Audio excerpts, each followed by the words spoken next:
قسم کو عربی زبان میں یمین کہتے ہیں اور اس کی 3 قسمیں بیان کی جاتی ہیں: یمین لغو، یمین غموس اور یمین منعقدہ۔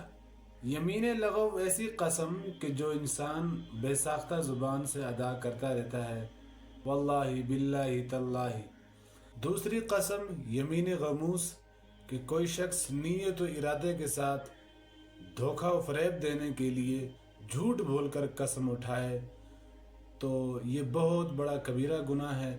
اس کا کفارہ یہی ہے کہ وہ سچی توبہ کرے۔ تیسری قسم یمین منعقدہ کہ میں نیت اور ارادے کے ساتھ ایک ایسی قسم اٹھاؤں کہ میں فلاں کام کروں گا اور اس کام کے نہ ہونے پر اس کا جو کفارہ ادا کرنا پڑے گا وہ ہے 10 مسکینوں کو درمیانی درجے کا کھانا کھلانا یا کپڑے پہنانا یا ایک گردن آزاد کرنا۔